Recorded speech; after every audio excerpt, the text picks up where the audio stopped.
Alright, hello everybody. We have been through the top 50 men's, the top 30 women's, the top 20 tag teams, and today we will be going through the big one, top 50 pro wrestling matches of 2024. Now, before I get to the main list, I do want to take the time to go over some much smaller awards very quickly in sort of a lightning round. My promotion of the year is CMLL. My promo of the year is Hangman Adam Page. My comeback wrestler of the year is Randy Orton. My rookie of the year is Victoria Yuzuki.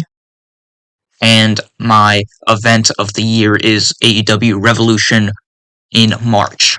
Without further ado, let's get into the core list. Number 50, Bryan Danielson versus Daniel Garcia, the 6th of December, 2023. These two are seemingly at a crossroads in their paths when they meet in the C2. Garcia's on a losing streak, making a series of simple technical mistakes, and Danielson, who's the closest he's ever been to a villain in his AEW run, calling his opponents bums and gloating about how he's the best in the world. There's a real sense of disappointment in Danielson, like he's trying to drag something out of Garcia that he just doesn't have right now. Danielson wins a great technical match, and it's rock bottom for Daniel Garcia, a hole he would spend the next year dragging himself out of. The younger generation is rising, but they're not quite there yet. Number 49, Gunther versus Randy Orton, the 25th of May, 2024. One of my favorite selling performances of the year. The story is simple. Randy has a bad back, and Gunther is a bastard, targeting at it with brutal holds and stiff strikes. Orton does play his role perfectly, and the audience hangs on every comeback spot. Finally, Gunther puts the old man down, and holy shit, he's just the best wrestler alive. Gunther's incredible, and his 2024 was equally so. Number 48, Konosuke Takeshita versus Darby Allin, AEW Dynamite, the 3rd of January. There's a subgenre of wrestling that I passionately call Darby Death. It's a style of pro wrestling that's really simple. Every match, Darby and his opponent take turns finding creative ways to kill Darby Allin. An absolutely perfect David versus Goliath dynamic, as these two throw everything they had at one another and unload some of the nastiest shots I've seen all year. Did you know Takeshita wrote his college thesis on the physics behind a German suplex? Glad to see young people using their degrees in their future career. Number 47, FTR versus the Young Bucks from the 24th of April, 2024. This match is the ladder match for the vacant AEW Tag Team titles, and it's very much overshadowed by the return of Jack Perry, but I'm pretty sure this match is what got Cash Wheeler out of his legal issues. Like, Your Honor, in defense of my client, he's cooking. Wasn't expecting much going into this, partially because of how tired I am of both the matchup and the stipulation, but man, they were on something with this one. Fast-paced, brutal action that knows exactly what it is. A fun pro wrestling match.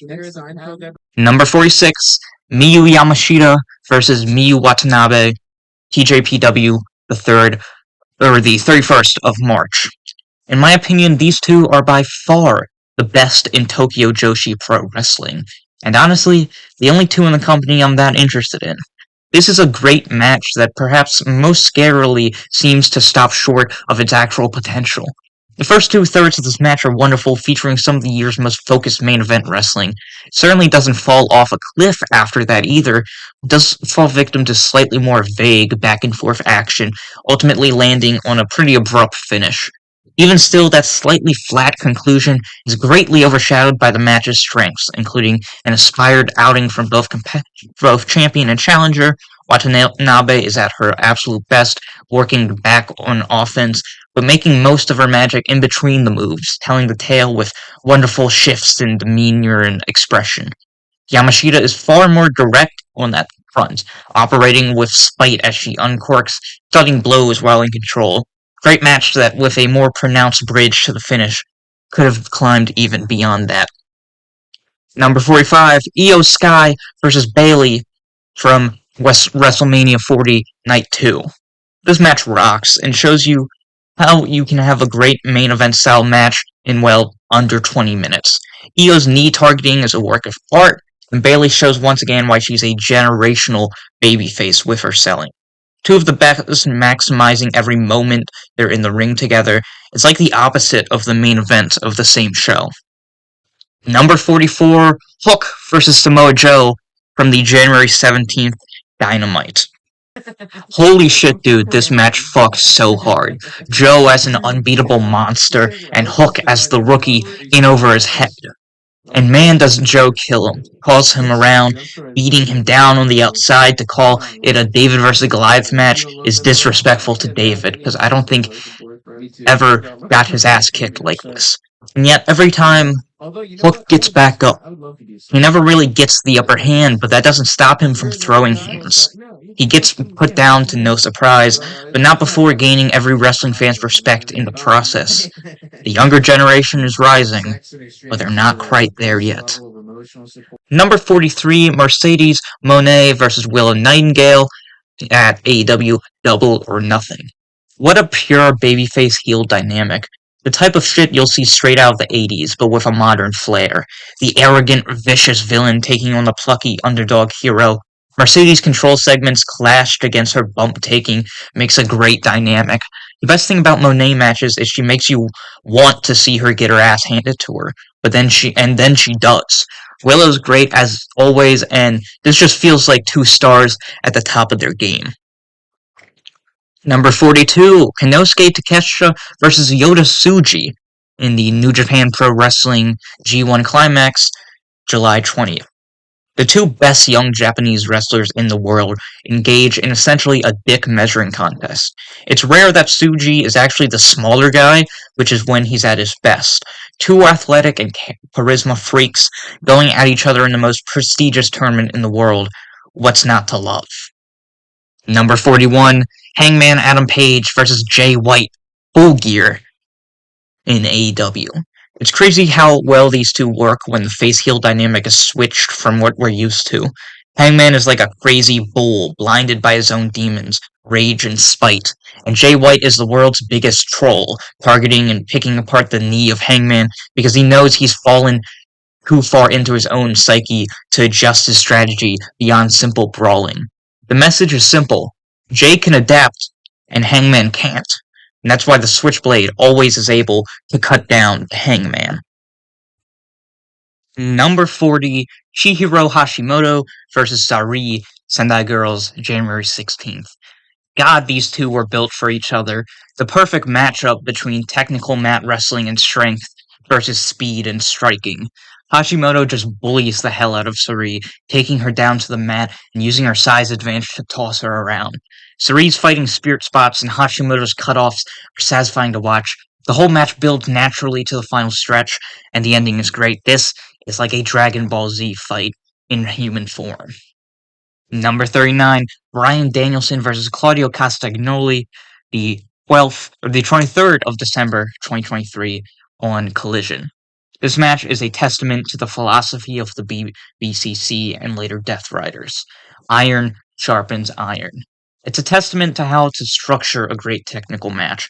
There's a certain respect that goes into this match like it's a sporting contest. Holds are met with counter holds, strikes are met with counter strikes.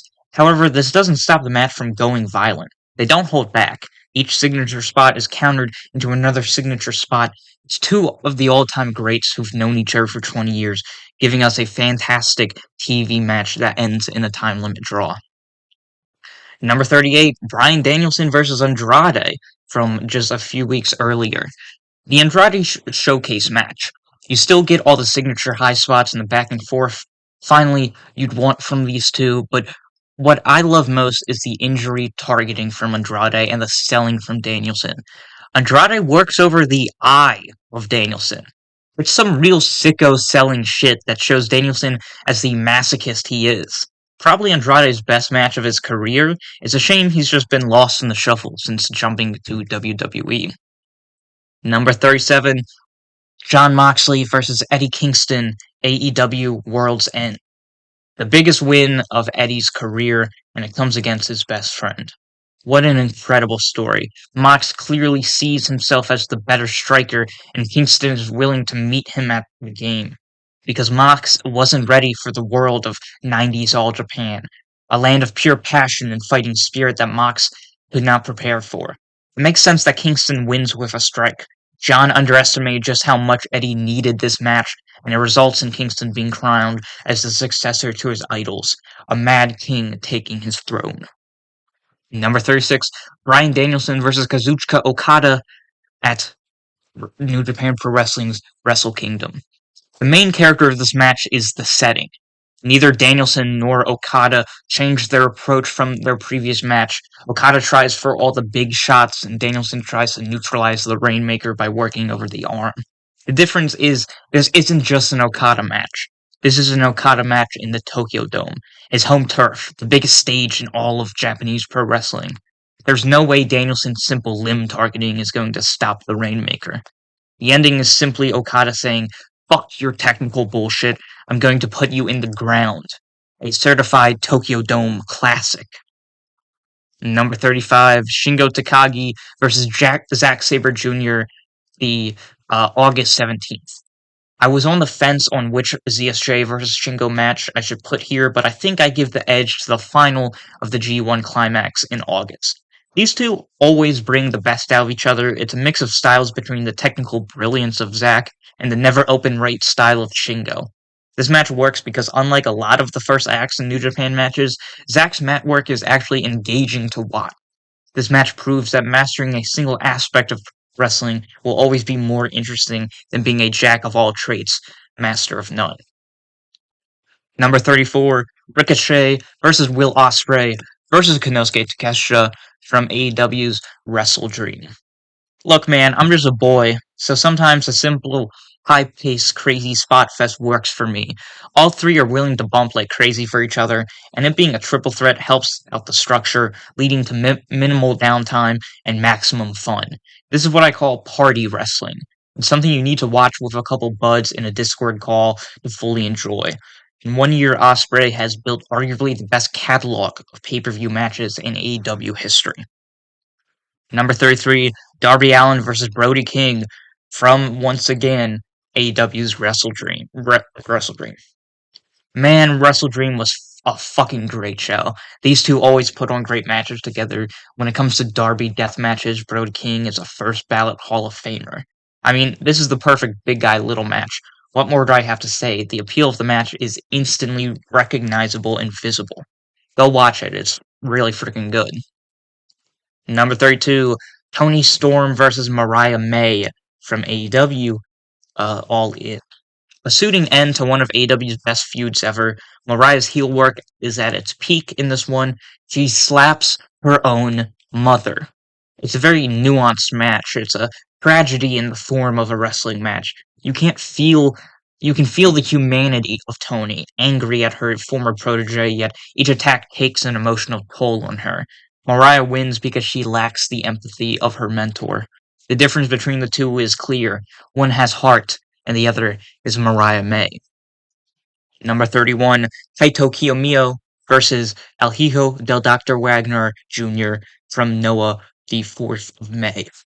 Wagner Jr. and his powerhouse lucha style added a breath of fresh air to the GHC title scene. Kaito, on the other hand, is Pro Wrestling Noah.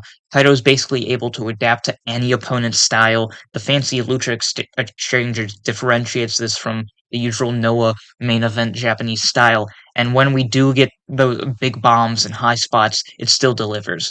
Wagner's selling of the leg is also perfect for the story. It's a 20-minute main event match that never feels bloated, which for Noah was a pretty big accomplishment. Number 30, Chad Gable versus Sami Zayn from Monday Night Raw in April.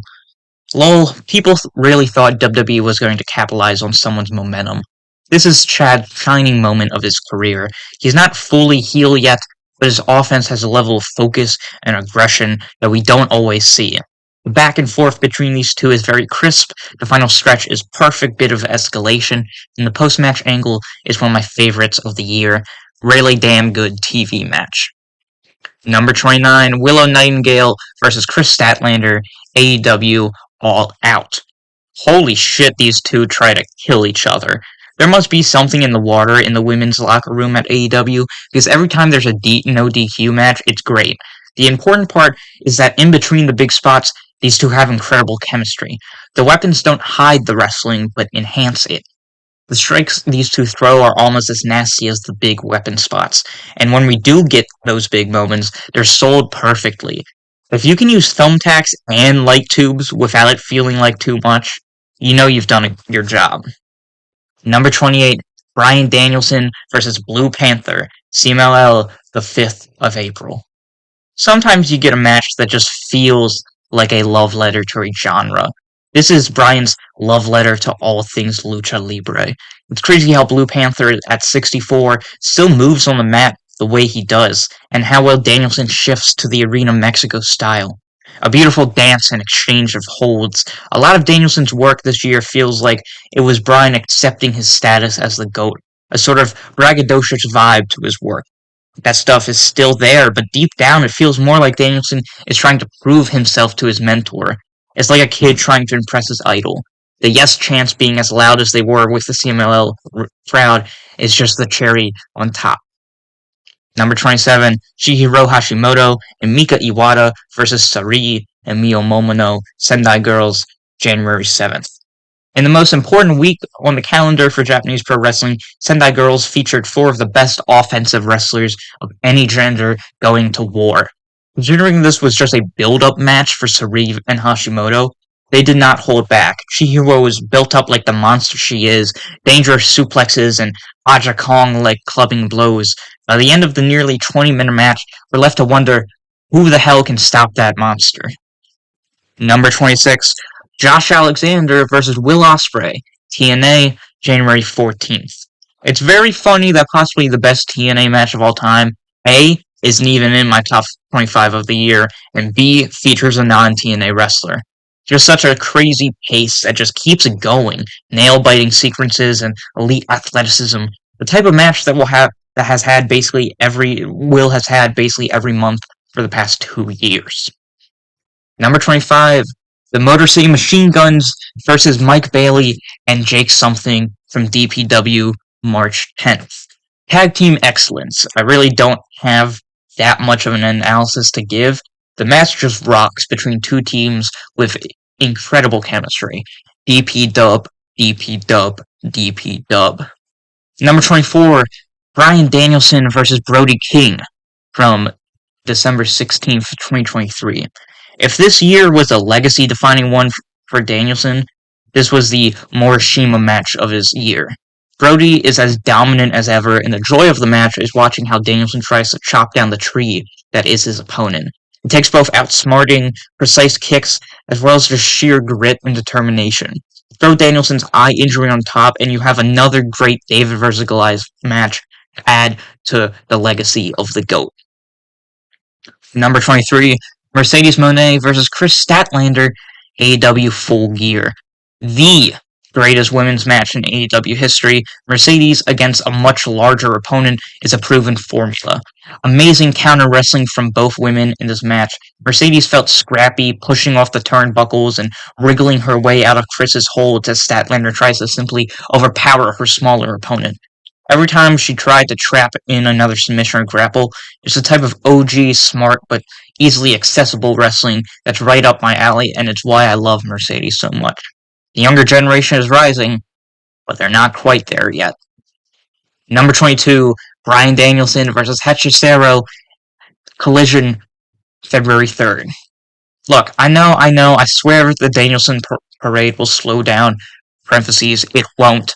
But this match was my introduction to Hechicero and really the entire genre of technical lucha libre, and it felt like I was being shown a whole new world. It is very much a showcase of all the crazy things Hechicero can do.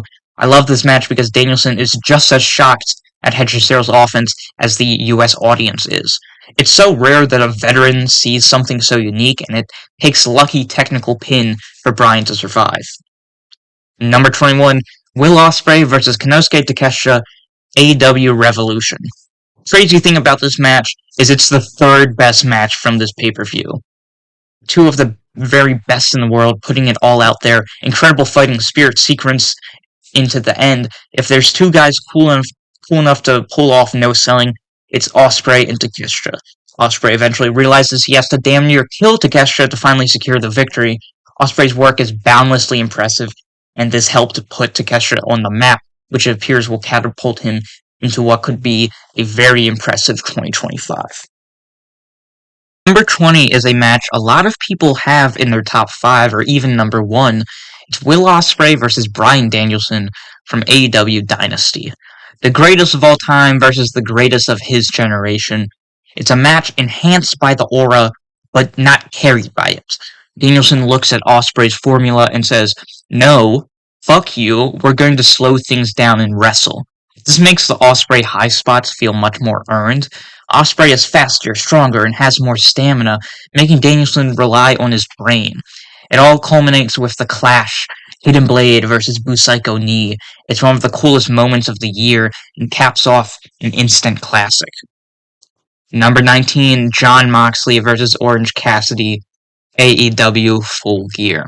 This match is a little controversial, but personally, I just love the atmosphere. Orange stands literally no chance against Mox, a monster that's willing to kill his opponents. And yet, OC walks in swinging, doing everything he can to pull off the impossible. These two have such fantastic chemistry, and this match perfectly follows up both their previous match and Mox's title win previous month. And did I say Chad Gable and Sami Zayn had the best post-match angle of the year? I lied. It's this one. Number 18, Mark Briscoe versus Eddie Kingston, Ring of Honor, April 5th. I think this was a fantastic match that lived up to the expectations and beyond. The storytelling prior, during, and after the bell was top tier. Real emotions, real respect, and proper pro wrestling. The storytelling in the finishing stretch was fairy tale level, with Mark pulling out old weapons in the form of the cutthroat driver, but it was his brother's move, a move that has won an RH World title, a very much a legacy move of Ring of Honor, that was the coup de grace to Kingston. Really gritty, beautifully done match that was the peak of Mark Briscoe's 2024.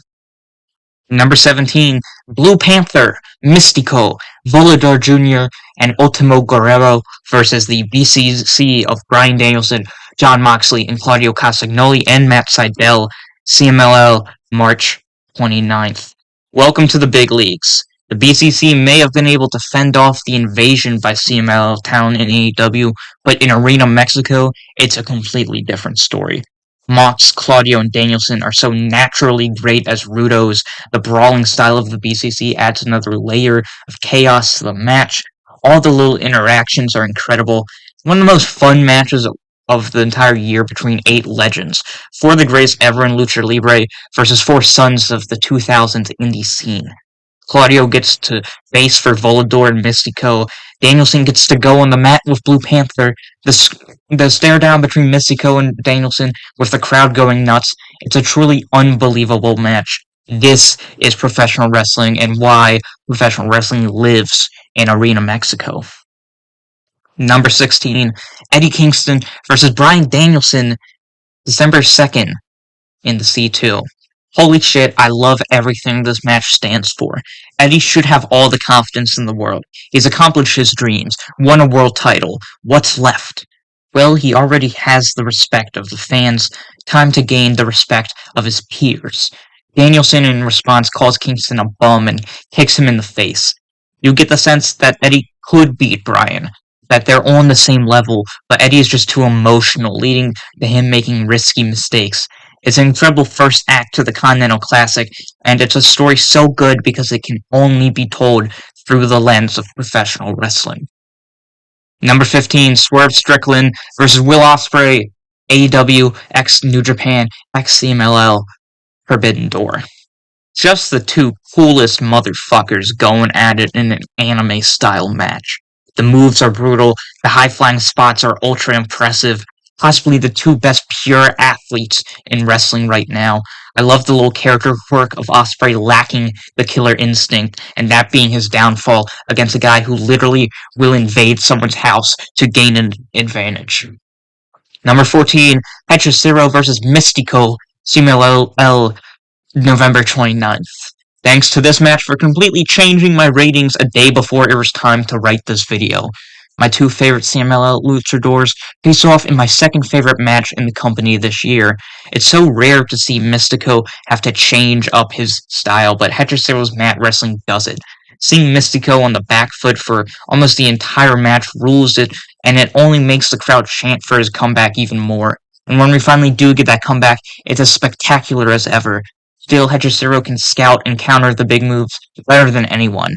Hechicero is even able to survive the octopus hold that Mystico only pulls out for special occasions. Finally, after enduring longer than most, he taps to La Mystica. For one man, it's his best work in a decade, and for the other, it's an exclamation mark on a career year. Number 13, Drew McIntyre versus CM Punk, WWE Bad Blood, October 5th. WWE did something they rarely do. They let a match seethe in hatred. There's no gimmicky spots, no soap opera bullshit. It's just two guys who clearly hate each other, trying to inflict violence on the other. The transitions in and out of control segments always come off natural and logical. We get some rare blood in WWE, and a lot of it. Drew is an absolute bastard in this and gives an all-time performance. 1 second he's torturing Punk, the next he's cowarding and pleading him off like a prime Ric Flair. The highlight is right at the end, Drew's own hatred being his downfall as he crashes down and the steel steps back first. This match single-handedly restored the prestige of Hell in a Cell as a concept after 15 years of mediocrity. And now, for the last 12, everything from this point onward is 5 stars. Number 12, Mark Briscoe versus Roderick Strong, Ring of Honor, July 26. A match that doesn't just feel like a celebration of the legacies of the two men involved, but of Ring of Honor itself. Briscoe bleeds buckets early as we see why Roderick Strong is one of the best offensive wrestlers of all time. It's a very old-school match that could have been had both in 2004 in New York and in 1984 in Memphis. Lots of punches. Strong did everything he could to break Mark both physically and spiritually, but Mark's spirit is just too strong. The kick out at 1 basically sealed Roderick's fate. On that night, nobody could pry the title away from the Briscoe family. Number 11, Sarui versus Mayu Iwatani, January 4th, Stardom. This was a true showcase of the two competitors. Mayu Iwatani, the ace, the champ. Her selling and storytelling are second to none, and Sarui, often an overlooked member of the roster, but on offense, she's a pure killer. Is it kind of formulaic? A standard big Stardom Joshi main event? Yes, but it's between two women who can do the style better than nearly anyone. Not so much focused on structure, like a lot of Joshi matches are historically, but it's filled with sickening bumps, dramatic storytelling, and some of the nasty strikes you'll see all year. Now time for the top 10. Zack Sabre Jr. versus Bryan Danielson, New Japan Pro Wrestling's New Beginning in Osaka. I think the most interesting way to analyze this match is by comparing it to the previous one. The first match very much had the dream match effect. Because of this, it felt like a sporting expedition between two people, trying to see who the better technician is. Because of that, the match never quite reaches the level of intensity that could take the match over the edge. This encounter, however, is both men at their best. The match has a much better sense of progression from the crispest, best technical wrestling you'll ever see to a war of attrition in the form of stiff kicks and uppercuts. The finish establishes a passing of the torch. Finally, definitively, Zack can say he's the best technical wrestler in the world for a few months until number 9, Zack Sabre Jr. versus Hechicero, CMLL. These two will probably be competing for best technical wrestler in the world for the next decade. Unless Daniel Garcia or Lee Moriarty have something to say. Zack and Hechicero trade submission attempts, transitioning in and out of holds with ease before Zack eventually catches Hechicero with a modified octopus hold in the middle of the ring, forcing him to tap. The second fall is a lot more in Zack's favor. He targets Hechicero's arm and even when Hechicero manages to get back on offense, Zack always manages to find a counter and go back to work on the injured limb. Eventually, he starts working in some strikes, hitting Hechicero with a few uppercuts in the corner, but this was a mistake as Hechicero manages to counter and hit Zack with a knee in the opposite corner and locks Zack in a submission for fall number 2. The last fall has this urgent feel as the two go deep into their bag of tricks with the best counter wrestling you'll see all year. Finally, the Sorcerer Hechicero gets a sneaky win that leaves open for more matches for the future, including one in Rev Pro that was also amazing. Number 8, Sami Zayn versus Gunther, WrestleMania Night 1. The perfect David versus Goliath match. Most of this match is just Gunther finding very creative ways to kill Sami Zayn, chopping him, slamming him, stretching him out, all while his wife looks on in terror in the front row. It's Gunther's own arrogance that leads to his downfall, giving Zayn small opportunities to fight back. Finally, Zayn goes all the way back to his past, hitting a top rope brainbuster, clinging onto the rope for dear life, and hitting one last Helluva Kick for the victory. A pro wrestling fairy tale. Number 7, Mayu Iwatani versus Sareee, Stardom, April 27th. A match 4 years in the making, similar to Danielson and Ospreay. This match was the best in the world versus the greatest of the generation. Sometimes when you're fighting for a big prize, it's gotta be like this. I could believe how hard these two women hit each other. The thuds of the headbutts, the basement dropkicks into the ropes, the forearms. One of the hardest hitting matches I've seen regardless of gender this year. And you can feel the emotion from minute 1 of how hard each woman has to fight for the victory. Simply incredible. And the crazy thing is, this is the second best match from these two all year. Because number 1 is Chihiro Hashimoto and Veny versus Mayu Iwatani and Sareee, Sendai Girls. This match is so crazy that Mayu tries to break up a pin by stomping on her own partner. All 4 women understood their roles perfectly.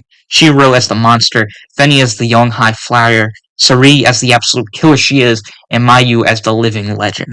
The dynamic between Sareee and Hashimoto is the centerpiece of the match. The whole match is going 120 miles per hour in the best way. The final stretch is explosive and electrifying. There's nothing else I can say. It's the women's match of the year, and shout out Veny, because among 3 of the best in the world, she really shines on her own merit. Number 5, Bryan Danielson versus Eddie Kingston, AEW Revolution. Did you enjoy the break from AEW? Good, because the rest of the list is all from them. This might honestly be my favorite Eddie Kingston match of all time. You'd think Eddie would have the striking advantage while Bryan has the mat work advantage. In actuality, Bryan is just better than Eddie at everything. Except when Eddie Kingston keeps his composure. Bryan won the first match by exploding Kingston's emotions. Eddie won the second by containing himself. Finally, in the rubber match, Kingston wins not in spite of his emotions, but by using them to his advantage. There's a spot where Bryan traps Eddie for the elbows across the neck. After 1 or 2, Eddie looks pissed, but Bryan lays in a few more, and you see Eddie's expression slowly go from angry to blank. The story is fucking incredible, and Eddie finally, after 20 years, gains the respect of the American Dragon. Number 4, Hangman Adam Page versus Swerve Strickland, AEW All Out. This match is gross. It's violent, it's ugly, it is not a fun match to watch like their Texas Death Match. Instead, what this match is, a testament to revenge, and how the pursuit of it turns us into monsters. They don't take their time to tell the story. The beginning of the match sees both men almost decapitated, and it only gets worse from there. The cinder block spot are frankly disgusting, possibly the worst bump of the year. There's no pinfall attempt until in the first 15 minutes, because it's not about winning. Neither man is a winner. They're both made up of a broken, corrupted spirit. Hangman at one point uses a wooden shard, and it's heavily implied to be a piece of Swerve's childhood home that he burned down.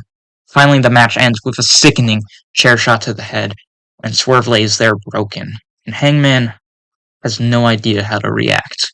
He turns around to approach Swerve's corpse, and it's not clear whether it's to deal more damage or to check if he's okay.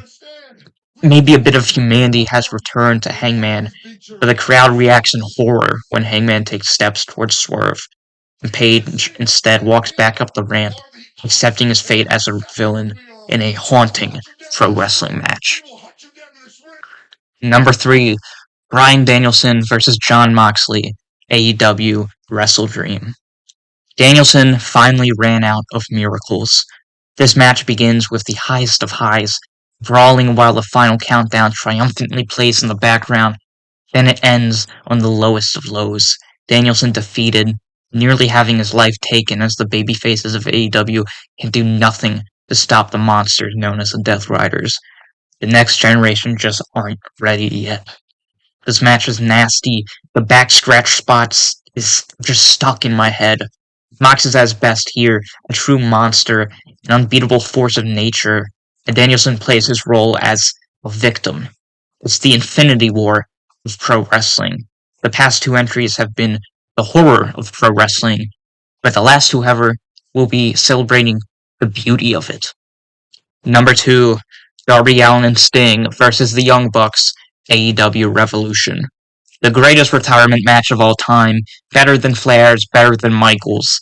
This was perfect, maybe even magical, from bell to bell. Of course, we have to give credit to the Bucks who played perfect foils, the bump like crazy for Sting, and are equally devilish on offense. Also, holy shit, Darby Allin with the craziest bump I've ever seen in a pro wrestling match. Of course, the highlight is the Stinger, who plays all the classic, powering up for one last main event victory. Long live the Stinger. And number 1, Bryan Danielson versus Swerve Strickland, AEW All In. We found it. The perfect title win. Everything about this match filled me with emotions. The entrance, with 50,000 Englishmen singing along to the final countdown. The question going in was whether Danielson wanted the title enough to match the killer instinct of Swerve. Swerve mocks Danielson in front of his own family. Bryan busts out his old cannonball dive from Ring of Honor, which got a massive pop for me. 2 spots I want to highlight that show the strengths of each wrestler.